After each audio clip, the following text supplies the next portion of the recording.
Saya terus menikmati waktu untuk mempersiapkan pelajaran sampai ya anak sudah waktunya tidur pun saya tidak dekati dia. Kemudian dia sendiri harus datang sampai menegur saya. Papa lebih sayang komputer daripada anaknya. Tidur sama komputer aja katanya.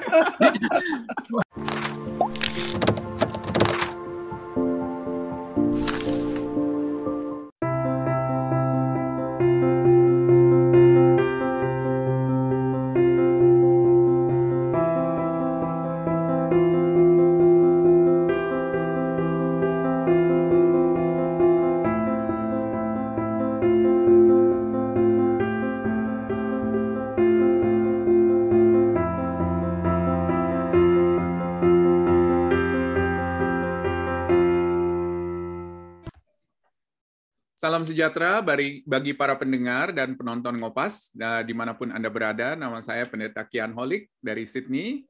Selamat datang di channel Ngobrol Pastor, Ngopas, di mana kita akan membicarakan secara santai topik-topik yang berhubungan dengan pelayanan dan kehidupan para hamba Tuhan maupun aktivis Kristiani, baik itu di gereja maupun di organisasi Kristen. Nah, sebelum kita melanjutkan, jangan lupa untuk subscribe channel ini dan nyalakan loncengnya di YouTube, supaya apabila ada video-video baru yang kami upload, Anda dapat langsung mengetahuinya. Nah, di edisi yang nomor 25 ini, kita akan membicarakan satu topik yang berjudul 3 kegagalan seorang hamba Tuhan. Dan tentunya ini bukan untuk menunjuk kegagalan seseorang, tetapi untuk kita bersama-sama merefleksikan bagaimana keterbatasan kita sebagai seorang hamba Tuhan, dan bagaimana pengalaman dari sebuah kegagalan mungkin di masa yang lampau bisa menjadi sebuah cerminan kita untuk memperbaiki diri, karena kita tahu bahwa waktu yang Tuhan berikan bagi kita masih ada untuk kita datang kepada Kristus, bertobat, dan memperbaiki diri sebagai seorang hamba Tuhan. Jadi pada hari ini kita ada 3 narasumber. Yang pertama itu adalah Pendeta Dr. Imade Mastra, Emeritus dari Pendeta Gereja Santapan Rohani Indonesia di Kebayoran Baru. Terus kemudian pembicara yang kedua yaitu Pendeta Emeritus Lotnati Gorsihombing dari STT Amanat Agung. Dan saya sendiri juga akan mengambil bagian di dalam menjelaskan salah satu daripada kegagalan seorang hamba Tuhan. Jadi kita akan berinteraksi bersama-sama dengan para narasumber ini. Nah, pertama-tama mungkin langsung ke Pendeta Imade Mastra. Selamat pagi, Pak. Selamat pagi. Apa kabar, Pak Mastra? Puji Tuhan, semua baik, anugerah Tuhan. Amin. Terima kasih. Senang sekali bisa melihat Pak Mastra sehat. Sama-sama.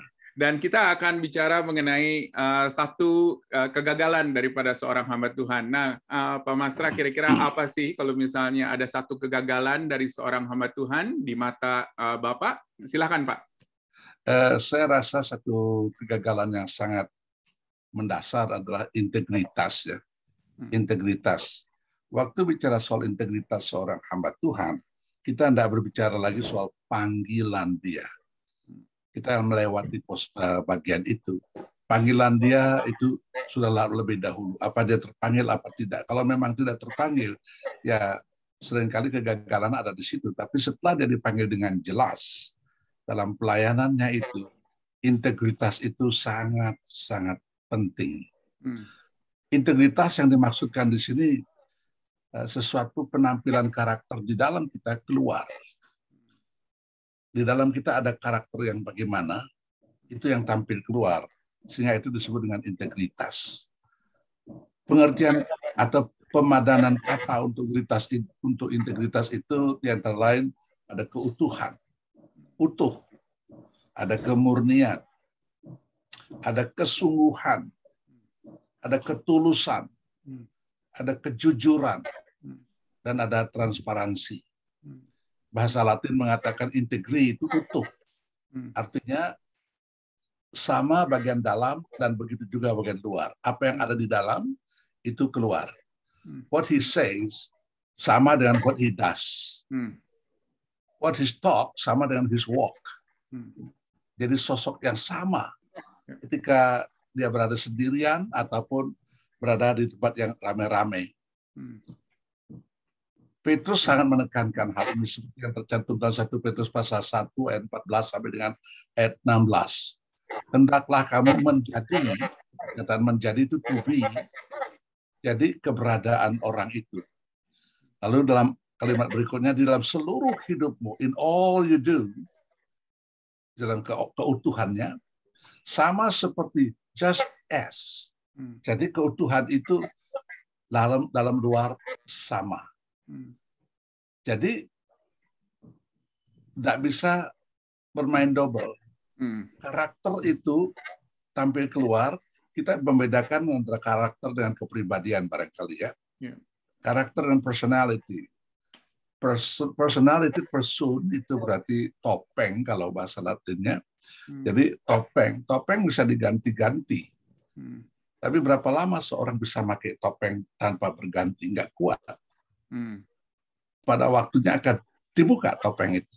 Dan pada waktu dibuka topeng itu, kelihatanlah aslinya.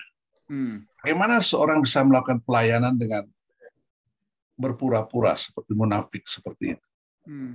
Maka sewaktu-waktu, at any time, any moment, kesungguhan orang itu, keberadaan sesungguhnya orang itu akan nampak. Nah, disitulah bahayanya seorang hamba Tuhan. Tuhan Yesus sendiri memberikan teladan yang luar biasa. Kalau kita membaca Matius 16, dia mengatakan ketika menuju ke salib, dia menunjukkan kesetiaannya. Dia menjelaskan bahwa ia akan ke Yerusalem, dianiaya, dan seterusnya. Petrus mencegah, tapi Yesus menegur dan menyebut Petrus sebagai setan. Lalu memarahinya. Jadi di situ keutuhan Yesus nampak sekali. Tidak pernah dia bermain-main. Ini kesukarannya bagi hamba Tuhan. Kalau dia dalam dirinya tidak demikian, menampilkan yang lain, pertama sekali kelihatan dalam keluarga. Keluarga tidak mungkin bisa ditipu. Anak melihat dari waktu ke waktu. Istri pun melihat dari dekat. Banyak orang sebelum menikah dengan seorang hamba Tuhan, ada calon hamba Tuhan, begitu dia melihat, dia akan merasa terjamin bagaimana. Tapi begitu menikah, terjadi semua topeng buka. Semua topeng tidak bisa ditutup-tutupi lagi. Apapun dari hal yang kecil nampak. Disitulah kalau keluarga sudah mulai jatuh, apalagi anak-anak, maka sebenarnya kehancuran itu sudah mulai dari situ. Dia nggak bisa menipu siapa-siapa karena apa ada dirinya itu seperti ada keluar di situ. Jadi utuh dalam dan luarnya itu. Dalam berbagai hal kita melihat Alkitab menyebutkan bahwa Tuhan mencari integritas. Pada Ayub Tuhan mengatakan pada setan, apakah kau melihat hambaku yang seperti ini? Tuhan melihat integritas Ayub. Demikian juga dengan semua hamba Tuhan yang ada di Alkitab menekankan integritas itu. Ada ucapan mengatakan 90% kegagalan seorang hamba Tuhan disebabkan karena kegagalan dalam integritas. Banyak lagi kutipan-kutipan. Saya kira seorang yang sukses itu berlandaskan integritas. Dari integritas akan tampil pengaruh. Dari pengaruh itu akan baru nampak. Karena sukses bukan hanya selesainya sudut tugas dalam pandangan manusia, tapi sesuatu yang punya kualitas di dalam. Ya, saya senang sekali dengan apa yang dikatakan oleh statement lulusan kedua di Manila. Dikatakan bahwa kegagalan kita yang paling besar adalah kita tidak menjadi sebagaimana Injil yang kita beritakan. Kita hanya ngomong banyak, tapi tidak seperti yang Injil yang kita beritakan. Dan saya kira itu relevan setiap waktu. Sehingga ada orang mengatakan kita bisa memenangkan beberapa jiwa dengan apa yang kita ucapkan, by what we are saying. Tapi itu beberapa, tapi lebih banyak jiwa dengan apa yang kita lakukan, by what we are doing. Tapi paling banyak dengan keberadaan diri kita, yaitu by our being. Bagaimana keberadaan kita yang sesungguhnya, di situ membawa pengaruh yang sangat besar. Bagaimana andai kata jemaat melihat kita, makanya banyak orang yang mengatakan pendeta kami bagus khotbahnya, tapi kami nggak bisa tiru. Kehidupan keluarganya kacau, pendidikan anak-anaknya hancur, Bagaimana kita bisa menerima pengajarannya? Kehancuran keluarga pasti dimulai dari dalam keluarga itu sendiri, keluarga bapak pendeta atau ibu pendeta itu sendiri. Dan itu sangat mempunyai dampak ya. Rasul-rasul juga menghargai atau membela integritasnya. Misalnya kalau kita baca 2 Korintus pasal 1 ayat 12. Inilah yang kami megahkan, yaitu suara hati kami. Memberi kesaksian kepada kami bahwa hidup kami di dalam dunia ini, khususnya dalam hubungan kami dengan kamu, dikuasai oleh kekudusan dan kemurnian dari Allah dan seterusnya. Hidup kami dikuasai dalam hubungan kami dengan kamu, dikuasai oleh kekudusan dan kemurnian, kesungguhan yang saya katakan tadi dalam unsur sebuah integritas. Ya. Allah juga mencari orang yang berintegritas seperti itu. Misalnya Habakuk 1:13. Di situ dikatakan, matamu terlalu suci untuk melihat kejahatan, dan engkau tidak dapat memandang kelalipan. Allah melihat yang di dalam. Saya kira sepanjang Alkitab selalu menekankan apa yang ada di dalam, bukan apa yang di luar. Performance di luar itu seperti topeng yang kita pakai. Tapi apakah seperti itu? Allah melihat yang di dalam kita, bukan yang di luar kita. Kepemimpinan dalam jemaat atau dalam organisasi itu membuat kita menjadi percaya diri kalau kita memang memimpin dengan integritas. Tuhan tidak mencari orang yang sempurna sama seperti Tuhan, tidak mungkin. Tapi kita harus menjadi teladan. Sempurna dalam arti sama dengan Tuhan tidak mungkin. Sempurna tidak, teladan wajib. Jadi banyak orang yang menjadi tersandung oleh karena integritas yang tidak baik. Menjadi batu sontohan. Kita either menjadi batu loncatan atau batu sontohan. Kalau kita bukan batu loncatan, pasti batu sontohan. Karena itu pelayanan seorang hamba Tuhan itu bukan pelayanan keahlian, tetapi pelayanan hidup.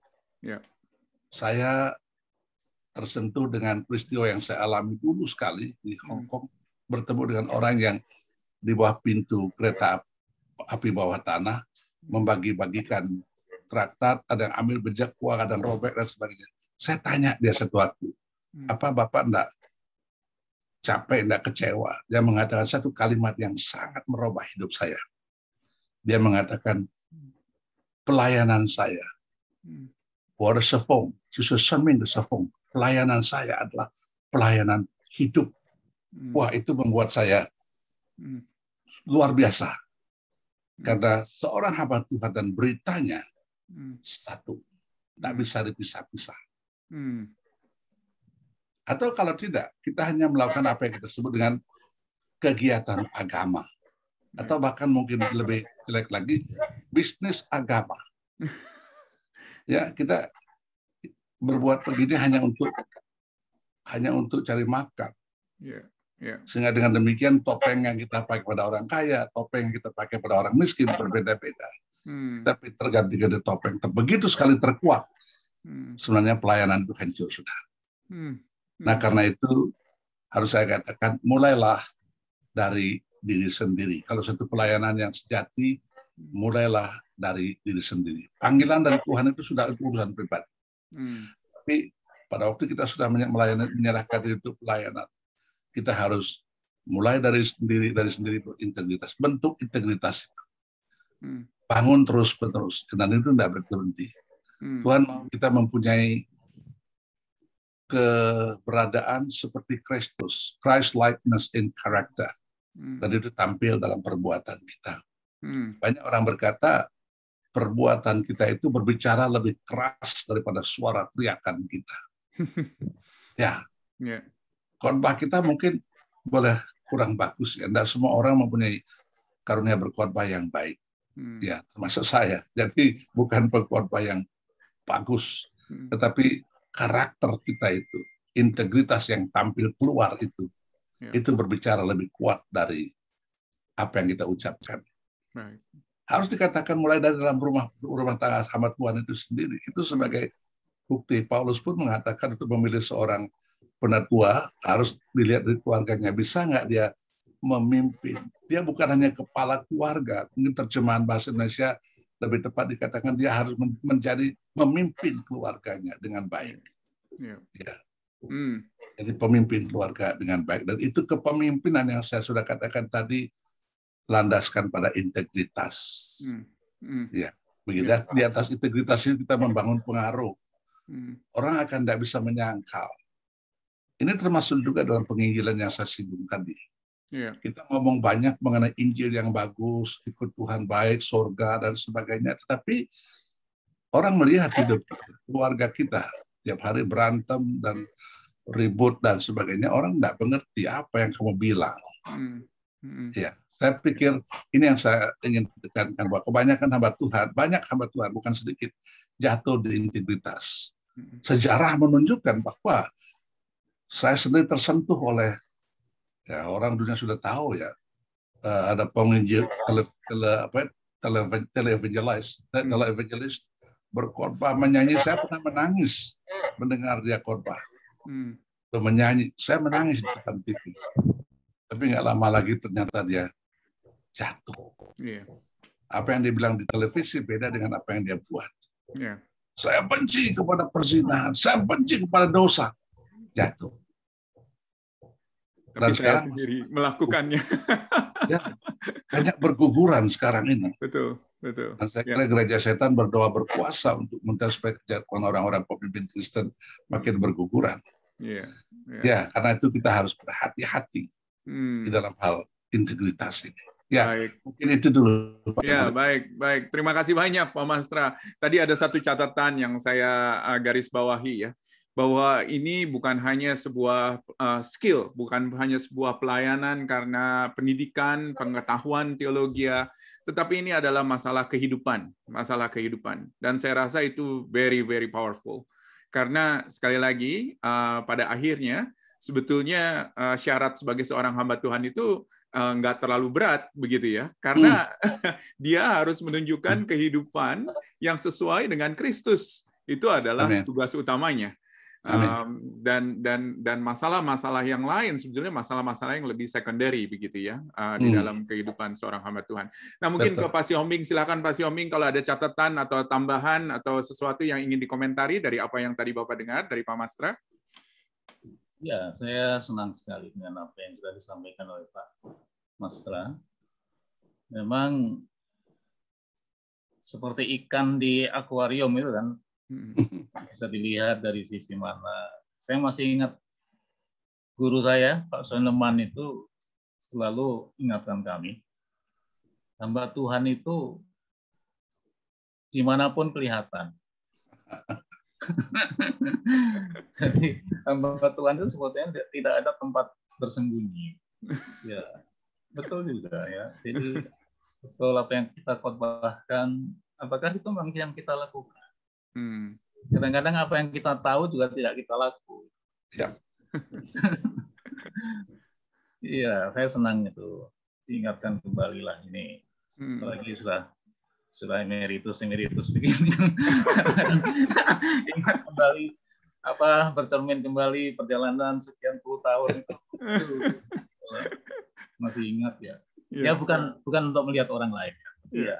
Kita sendiri ini, kadang-kadang yang membuat kita kepleset itu kan tempat yang licin. Kalau lihat batu besar itu bisa menghindar. Iya. Betul. Dan yang luar biasa ialah saya kagum nih dengan bapak-bapak, walaupun sekarang sudah masuk usia emeritus, tetapi masih mau melakukan refleksi ke belakang karena memang kesempatan untuk pertobatan masih ada, begitu. Amin. Begini Pak Kian, itu Cicero ahli filsafat itu kan mengatakan historia magistra vitae. Jadi sejarah itu guru kehidupan. Sehingga saya pribadi itu dalam meditasi pagi itu, ya saya tidak tahu yang menghitung berapa persen. Itu saya ingat sejak bertobat lah ya. Sebelum bertobat ya memang ya sejak saya bertobat. Aduh, anugerah Tuhan itu luar biasa. Jadi memang ada kegagalan di sana sini ya, kesalahan ucap, kesalahan macam-macam ya. Tapi kita harus terus kembali ya. Jadi kalau gagal ya, seorang yang berintegritas tidak berarti tidak pernah salah ya. Tapi punya kemampuan dan tidak rasa malu untuk pulang gitu. Amin. Ya, harus kembali kepada posisi. Makanya dalam istilah teologi kan in the right relationship with God. Jadi itu kan. Betul. Iya. Ya, baik. Terima kasih Bapak-Bapak. Nah, sekarang kita akan move on ke kegagalan nomor 2 menurut Pak Siombing nih. Versi Pak Siombing, seorang hamba Tuhan kalau disebut gagal itu karena apa, Pak? Silakan, Pak. Ya. Banyak sih sebetulnya. Satu aja, Pak. Satu, Pak. Ya. Saya itu selalu melihat, bukan menghakimi ya, belajarlah dari Alkitab, dari Adam lah ya. Sebetulnya Alkitab itu seperti yang pernah saya sampaikan kepada Pak Tian juga, itu kan kumpulan orang-orang yang gagal. Atau katakanlah orang-orang yang pernah gagal, bukan gagal saya. Karena bagi saya itu gagal itu bukan final, kecuali ajal. Nah, kalau sudah ajal ya sudah, jadi masih bisa diperbaiki, masih bisa kembali. Yang penting itu kembali. Nah, yang saya pilih dalam konteks ini adalah masalah waktu, Pak. Kegagalan di dalam yang memanage waktu ya. Memang kita kan makhluk waktu ya. Orang yang terikat oleh waktu, mulai dari kecil sampai tua, itu kan sebetulnya yang tidak pernah berhenti itu kan waktu. Manusia bisa berhenti, tapi waktu kan tidak pernah berhenti. Memang pengkhotbah mengatakan segala sesuatu ada waktunya, untuk menunjukkan itu bahwa kita ini sebetulnya dibandingkan dengan waktu itu lebih superior loh, lebih kuat ya. Namun masalahnya adalah kita ini, siapapun sebetulnya, ya termasuk saya, kalau menikmati sesuatu yang saya sukai itu, wah waktunya bisa berlebihan. Yang saya kuasai itu bisa hobi, bisa pekerjaan, bisa termasuk pelayanan. Sibuk dalam pelayanan, ya seperti yang mempersiapkan khotbah, mempersiapkan pelajaran yang kita minati, kita sukai kan, wah kita mencurahkan waktu yang, tapi kalau diberi tugas yang ya kurang-kurang, kira-kira agak kurang menyenangkan itu, ya cukuplah sebentar aja. Ya itulah, saya harus mengakui hal-hal yang seperti itu. Nah, yaitu untuk kesukaan-kesukaan yang menyenangkan itu kita beri waktu yang sebanyak-banyaknya. Nah, itu bisa sampai kepada masalah keluarga juga kan, seperti yang sudah disinggung Pak Pendeta Mandi Master tadi. Pak masih ingat kan saya ditegur sama Togar itu kan. Saya terus menikmati waktu untuk mempersiapkan pelajaran sampai ya anak sudah waktunya tidur pun saya tidak dekati dia. Kemudian dia sendiri harus datang sampai menegur saya, Papa lebih sayang komputer daripada anaknya. Tidur sama komputer aja katanya. Waduh, itu betul-betul knock out itu Pak. Jadi saya harus langsung turun dari rank dan lari kejar dia. Ya, kadang-kadang yang menegur kita kan tidak selalu orang yang lebih tua, lebih besar, lebih berkuasa. Kadang-kadang teguran itu kan bisa dari anak kecil. Yang penting kita sensitif. Nah, memang kita semua kan mendapat waktu 24 jam per hari. Tidak ada sih yang kurang, tidak ada yang lebih. Tapi yang harus kita akui ialah mampukah kita ya membagi waktu yang betul-betul efektif dan efisien. Nah, itu saya terus terang belajar betul. Yeah. Kadang-kadang memberikan waktu yang lebih banyak ke sini, tapi kepada warga atau ya ini memang sesudah 1,5 tahun ibu tidak ada itu kadang-kadang banyak penyesalan. Kenapa dulu waktu masih sama-sama kan nggak ke sana, nggak ke sini, kok belum begini, ya itu kadang-kadang apa ya nggak bisa diulangi lagi ya. Jadi yang masih pasangan yang masih utuh ini kayak Pak Kian ini dengan habis untuk ngopas. Untung cuma 1 minggu sekali, Pak. Ya. Ini hanya nyindir aja gitu. Ya, saya percayakan itu hanya 50 menit. Ya. Tapi kadang-kadang kan kita itu mudah terjebak kan. Saya lagi belajar tentang Gunung Semeru nih, Pak, yang ada di Giro. Yeah. Itu kan tanah itu subur gitu rupa. Orang senang membangun rumah di situ, hidup di situ. Tapi padahal itu dekat dengan bahaya. Iya, betul. Dan bahaya itu kan tidak pilih orang kaya atau orang miskin. Kan? Bahaya tidak memilih orang pintar dan orang bodoh. Bahaya itu apa? Tidak rasis itu. Bahaya itu tidak diskriminatif. Maka mengatur waktu itu sebetulnya juga penuh dengan kesadaran yang sungguh dalam. Nah, kata kuncinya untuk saya kan disiplin. Yeah.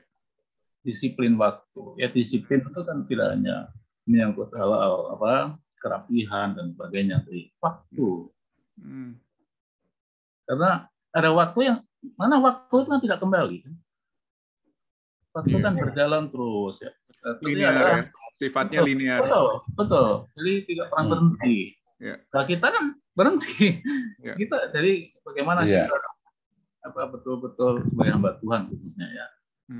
Yang sudah Tuhan panggil ya tuntutan yang cukup Bapak tadi katakan sebenarnya tuntutannya tidak berat-berat amat ya, karena yang kupasang itu kan enak rasanya.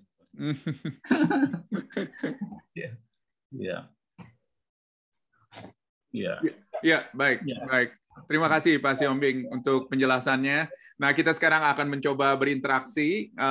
Jadi satu catatan yang tadi saya garis bawahi ialah bahwa sekali lagi waktu berjalan, kita tidak bisa mengulang, tetapi kita bersyukur kalau misalnya masih ada waktu yang Tuhan berikan, jadi masih ada kesempatan untuk perubahan bagi seorang hamba Tuhan. Dan sekali lagi, waktu bukan hanya dipakai untuk kegiatan-kegiatan yang sifatnya memang hobi kita atau kesenangan kita, memberikan kepuasan kepada kita, tetapi juga pelayanan kepada orang-orang yang ada di sekitar kita, kepada keluarga, kepada istri, anak-anak, orang-orang yang Tuhan percayakan di sekeliling kita yang utama, boleh dikatakan, itulah sebetulnya juga yang menjadi tantangan bagi kita, begitu ya. Amin. Ya, silakan Pak Mastra kalau ada yang ingin ditanggapi, Pak. Ya, saya sangat senang dengan apa yang Pak Siombing katakan mengenai waktu ini ya, karena hamba Tuhan itu nggak mungkin juga lepas ya, seperti katakan kita makhluk waktu ya, ada di dalam waktu maju, nggak pernah mundur, nggak pernah berhenti, nggak pernah kembali ya. Dan yang menarik adalah dalam waktu yang Tuhan masih beri kepada kita ini, kita masih mempunyai kesempatan untuk melayani, tapi juga untuk memperbaiki diri ya, memperbaiki diri yang dikatakan dengan bertobat tadi ya. Dua hal yang saya sangat tekankan dalam bahasa saya, yang Pak Siombing katakan tadi, yaitu prioritas dan porsi. 2P ini, prioritas. Waktu kita sama 24 jam, tapi dalam 24 jam itu prioritasnya yang mana? Lalu porsinya seberapa banyak? Itu. Kadang-kadang prioritas kita berikan betul, tapi porsinya tidak memadai, tidak fair ya, tidak adil, tidak cukup. Itu juga nggak baik. Dan ini perlu sekali belajar manajemen waktu dengan lebih bagus ya. Dan banyak hamba Tuhan nggak cukup skill dalam bidang ini ya, saya rasa begitu. Dan semua banyak, saya kira banyak karena pada waktu-waktu tertentu dia mengatakan, aduh saya nggak cukup waktu untuk ini ya, saya sibuk dengan ini, sibuk. Ya semua orang semua punya kesibukan. Memang ada kapasitas yang berbeda-beda. Tapi betul prioritas dan porsi itu harus bisa dipelajari dan ditakar dengan baik. Gitu. Bahkan yang sering terjadi kan yang lain dia punya waktu untuk main golf atau main badminton, tapi nggak ada waktu buat anak, buat keluarga. Yang Pak Sumber katakan tadi sangat menyentuh, karena anak menegur bahwa lebih cinta komputer daripada anak. Itu. Jadi saya ingat seorang hamba Tuhan mengatakan, kapanpun kalau saya ditelepon, bahkan pada khotbah pun kalau dari keluarga, saya terima, katanya. Saya terima, keluarganya jadi prioritas utama. Jadi gitu. Ya, itu aja saya kira prioritas dan porsi. Ya.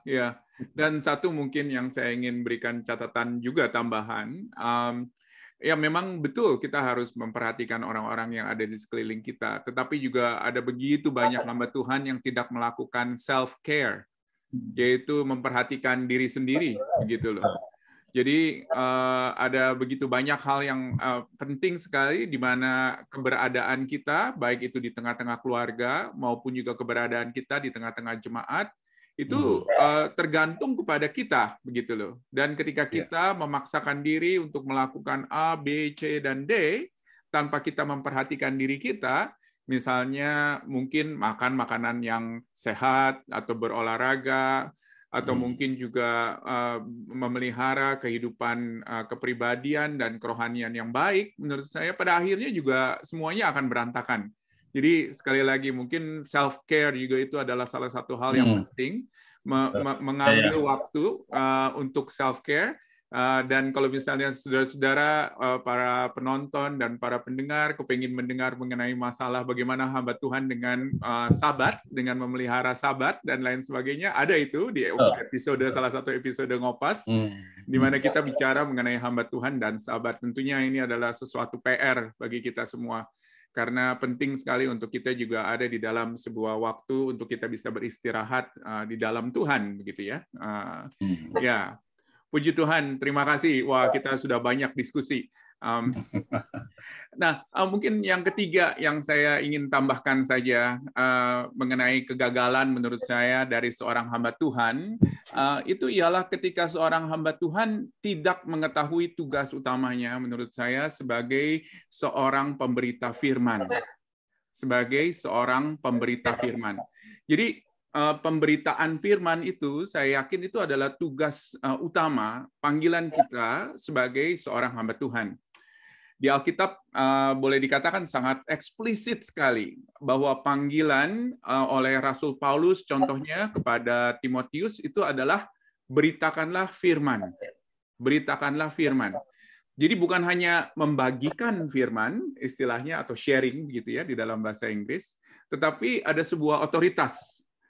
Ada sebuah kejelasan bahwa ini adalah memberitakan firman. Jadi dari semua kualifikasi yang ada dari seorang penatua, contohnya di 1 Timotius atau di Titus contohnya, ada begitu banyak kualitas moral, karakter, dan lain sebagainya. Tetapi kita lihat hanya ada satu skill sebetulnya, yaitu adalah memberitakan firman.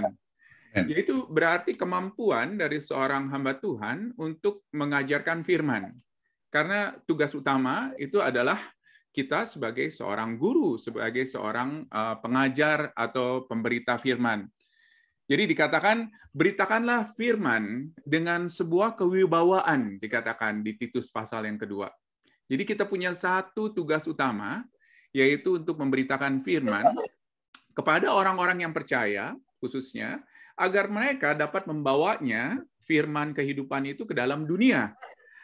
Jadi di atas segalanya kita itu adalah boleh dikatakan sebagai seorang pemberita firman. Jadi menurut saya itu adalah tugas utama dari seorang hamba Tuhan. Apa yang kita beritakan? Yang kita beritakan tentunya pusatnya harus ada di dalam Injil. Jadi Rasul Paulus sangat menekankan hal itu, begitu ya. Di 2 Timotius, ketika dia berbicara kepada Timotius, dia katakan, beritakanlah Injil. Dan bukan hanya memberitakan Injil, tetapi pakailah orang-orang yang kamu beritakan itu agar mereka bisa memberitakan Injil juga kepada orang-orang lain yang juga dipercaya. Jadi yang luar biasa, Injil itu adalah sesuatu yang dipercayakan kepada kita untuk kita beritakan. Seperti yang Paulus juga katakan di 1 Korintus, bahwa pemberitaannya itu tidak ada yang lain kecuali pemberitaan message atau pesan dari salib Kristus, begitu loh. Khususnya kepada mereka yang belum percaya, kepada mereka yang menolak. Tetapi juga bukan hanya itu, tetapi juga Injil yang sama diberitakan kepada mereka yang sudah menerima. Jadi Injil itu dikatakan adalah kekuatan Allah untuk keselamatan kita. Jadi Injil itu bukan hanya diberitakan kepada mereka yang masih menolak, tetapi juga kepada mereka yang sudah menerima. Jadi luar biasa sekali ini. Tugas utama kita adalah pemberita firman, tetapi di dalam pemberitaan firman itu harus berpusat, boleh dikatakan, kepada Injil. Jadi bukan memberitakan cerita, bukan memberitakan pengalaman atau cerita, itu harus diberitakan untuk mendukung pemberitaan yang utama, yaitu adalah pemberitaan Injil. Dan inilah yang sering sekali kita salah kaprah, karena dikira pemberitaan Injil itu hanyalah kalau misalnya kita KKR atau KPI begitu ya, kepada mereka yang belum percaya. Tetapi ternyata pemberitaan Injil itu harus diberitakan kepada semua orang, baik orang yang percaya maupun orang yang belum percaya, kepada kita semua. Jadi berita Injil itu adalah berita yang memberikan kekuatan kepada kita semua, baik mereka yang belum mengenal Kristus maupun mereka yang sudah mengenal Kristus. Amin. Jadi oleh karena itu, di atas segala-galanya, kita itu adalah pemberita firman. Jadi kita bukan pemberita ide manusia, bukan pemberita pemikiran kita, tetapi kita adalah pemberita firman. Kita bukan membawa filosofi seseorang yang mungkin hidup 200 tahun yang lalu atau 100 tahun yang lalu, tetapi kita adalah pemberita firman. Begitu loh. Kita membawa pemikiran-pemikiran orang untuk mendukung pemberitaan firman kita. Jadi yang terutama ialah bukan hanya sekedar memberitakan firman yang indah didengar oleh sekelompok orang. Ada juga ya hamba-hamba Tuhan yang hanya memberitakan firman itu yang enak didengar oleh sekelompok orang. Tetapi yang luar biasa, kita harus memberitakan semuanya begitu loh dari firman Tuhan, semua dari berita Injil. Dan juga khususnya ketika kita menegur orang, ketika kita mengangkat dosa, jangan ragu-ragu untuk kita melakukannya. Jadi kita harus berbicara mengenai dosa, menegur mereka yang berdosa. Kata Rasul Paulus dikatakan pada waktunya maupun tidak pada waktunya. Kita akan menegur, mengajarkan, kita akan mengarahkan kepada mereka dengan sabar, dan bagaimana kita sebagai seorang pastor, sebagai seorang hamba Tuhan, perlu sekali untuk kita menekankan berita Injil itu. Jadi bagaimana ada sebuah pengharapan, ada sebuah kesempatan untuk orang datang dan bertobat, dan mereka untuk kembali kepada Tuhan. Oleh karena itu menurut saya pemberitaan firman itu sangat penting sekali. Ya, apalagi kesadaran kalau misalnya di dalam pemberitaan firman itu Allah itu sebetulnya hadir di tengah-tengah kita. Jadi seringkali kita kalau kita khotbah begitu ya, kalau kita pakai ilustrasi, misalnya ilustrasi istri kita atau anak kita, itu biasanya kita beda kalau misalnya orang yang kita pakai itu ada di tempat dengan tidak ada di tempat ya, biasanya ya. Jadi apalagi kalau istrinya ada di tengah-tengah jemaat, wah harus hati-hati nih saya bicara mengenai istri saya. Kalau anaknya ada di tengah-tengah jemaat, harus hati-hati bicara mengenai anak saya begitu ya. Tetapi yang luar biasa ialah ketika kita memberitakan firman Tuhan, Tuhan itu ada selalu di tengah-tengah kita. Jadi kita juga harus hati-hati gitu loh ketika kita memberitakan firman. Oleh karena itu implikasinya apa? Implikasinya ialah persiapan yang matang dari seorang hamba Tuhan, karena kita itu berbicara bukan hanya mengenai Allah, tetapi juga boleh dikatakan di tengah-tengah di mana Allah itu hadir di tengah-tengah jemaat kita. Jadi sangat penting sekali untuk kita berhati-hati di dalam hal tersebut. Pemberitaan firman itu adalah pemberitaan mengenai suara Allah. Jadi kita juga jangan main-main di dalam hal tersebut. Jadi sekali lagi menurut saya satu kegagalan daripada seorang hamba Tuhan itu adalah di dalam pemberitaan firman. Seringkali tidak setia, seringkali tidak persiapan dengan sungguh-sungguh. seringkali tidak berpusat kepada Injil. Jadinya seringkali menjadi seorang hamba Tuhan yang gagal karena apa? Karena tugas utamanya boleh dikatakan tidak dilakukan gitu loh untuk menjadi seorang pemberita firman. Nah, silakan mungkin Bapak-bapak ada tanggapan langsung saja mungkin silakan Pak. Sangat interrelated ya. Saya pikir inti yang terakhir dikatakan Pak Holik ini, berita kita itu yang inti. Dalam pemberitaan itu ditopang oleh integritas kita. Dan semua yang kita perlu perdalam dalam inti isi pemberitaan dan sebagainya itu memerlukan waktu. Waktu bagaimana kita memberikan prioritas, memberikan porsi dan sebagainya sangat interrelated sekali, satu hubungan yang sangat kuat sekali saya rasa ya. Sangat kuat sekali. Puji Tuhan. Oke, saya begitu aja. Iya. Mungkin dari Pak Sioming, silakan Pak Sioming. Memang kita ini kan dipanggil sebagai istilahnya messenger ya. Sebagai pemberita. Yang saya pelajari selama ini ya, antara berita dan derita itu sebenarnya dua sisi yang tidak bisa dipisahkan. Kalau orang konsisten dengan beritanya, dia juga harus siap dengan derita yang dia tanggung. Itu kan nabi-nabi. Tapi kadang-kadang ya, seperti yang Pak Kian sebutkan tadi, untuk menghindari derita itu, maka beritanya bisa diatur begitu rupa. Ya itu baik dalam pelayanan pastoral, dalam pelayanan misi, dalam pemberitaan Injil. Orang kadang-kadang tidak senang mendengar pemberitaan Injil dengan disamakan dengan menginjili ya. Kata menginjili ini kadang-kadang orang dengar. Nah, bagi saya sebetulnya semua orang itu berhak mendengar berita Injil. Semua orang itu sedang menunggu untuk dipulihkan kembali dalam status dan kondisi sebagai gambar dan rupa Allah. Semua orang, semua bangsa itu sebenarnya. Hanya masalahnya adalah si pemberita sendiri ya memang perlu hikmat ya, cerdik seperti ular dan tulus seperti merpati. Betul. Tapi kadang-kadang kalau yang sudah cerdik seperti ular itu keular-ularan jadi kalau cerdik seperti merpati terlalu polos, terlalu blow on gitu ya. Blow on. Dua-duanya itu kan harus sinergis ya, dua-duanya itu harus serempak. Jadi soal risiko, apa saja pelayanan kita tuh ada risikonya.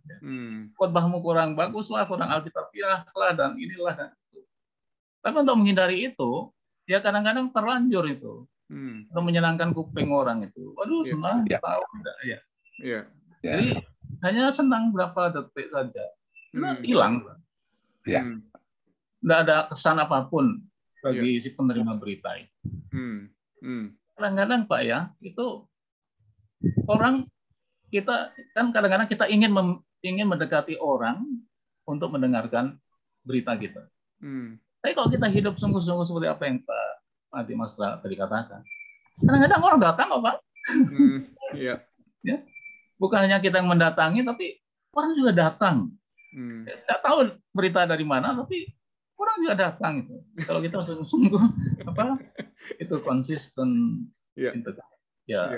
integrasi integrated ya dengan apa yang kita sampaikan, dengan apa yang kita lakukan, apa yang kita tahu dengan apa yang kita lakukan, apa yang kita ucapkan dengan apa yang kita lakukan. Betul. Nggak usah pasang iklan di TVRI atau TikTok ya. Betul. Kan kita dipanggil sebagai messenger ya. Jadi hidup kita ini kan berita ya. Sehingga kalau kita sungguh-sungguh menyatu dengan itu pusat berita itu, yakinlah. Banyak pengalaman yang saya alami kadang-kadang, ini kok tidak dengan teori yang kita terima di kelas itu. Tidak ada. Kan kalau teori itu kan 1, 2, 3 gini. Kadang-kadang ada hasilnya juga.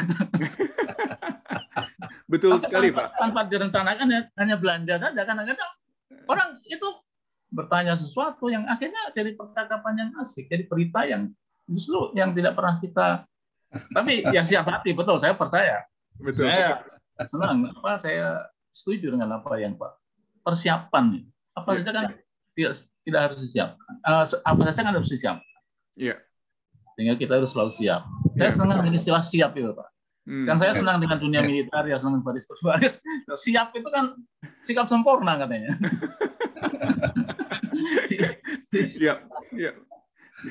Tadi ada dua catatan yang saya catat ya. Pertama-tama itu adalah tadi kesatuan ya. Tadi Bapak-bapak bicara mengenai kesatuan. Jadi bukan hanya firman, tetapi juga kesatuan antara firman dengan kehidupan, begitu ya. Jadi oleh karena itu hati dengan hidup daripada seorang pemberita itu penting sekali menurut saya. Integritas. Ya, integritas itu.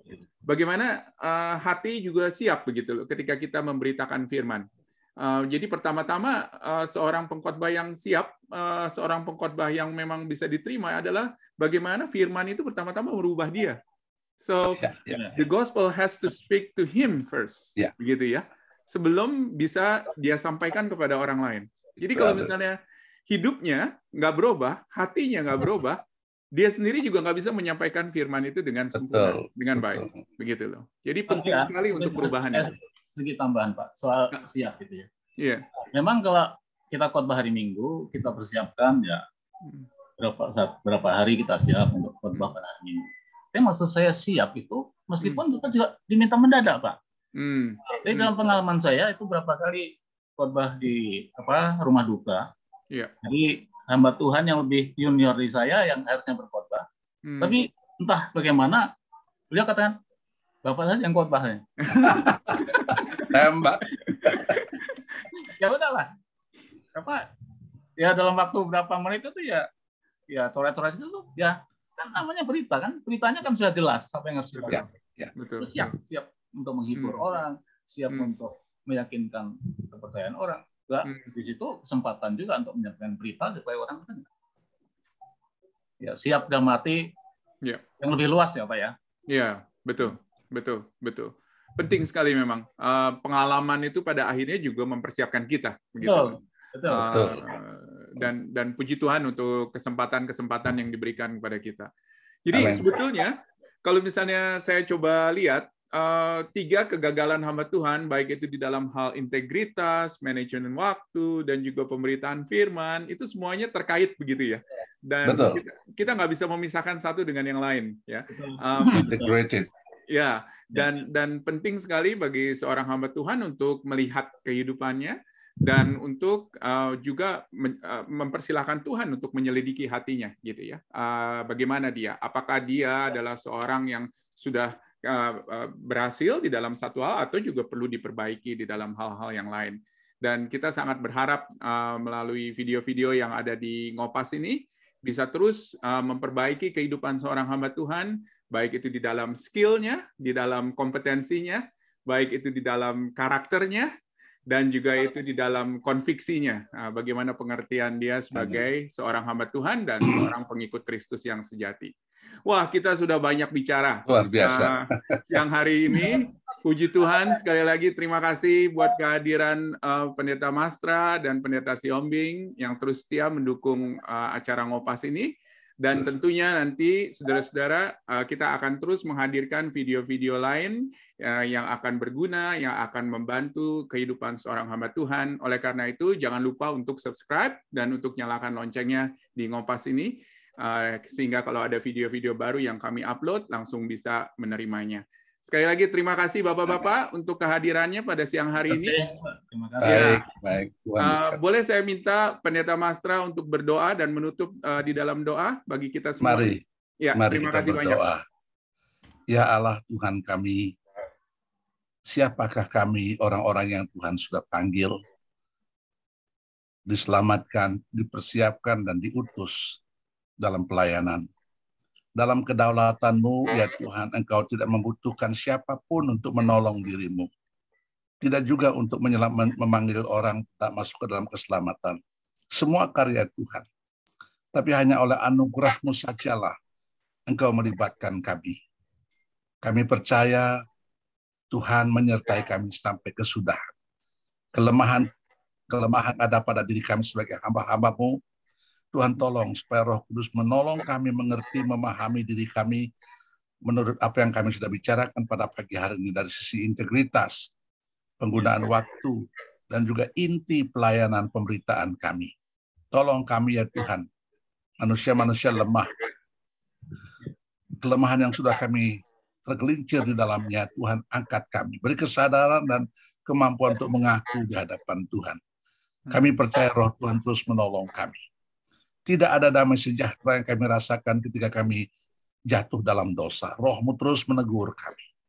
Berikan kepada kami kekuatan untuk menjawab dan merendahkan diri. Kami bersyukur untuk waktu ini.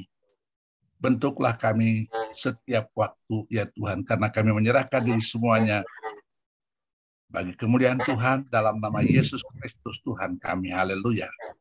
Amin. Amin.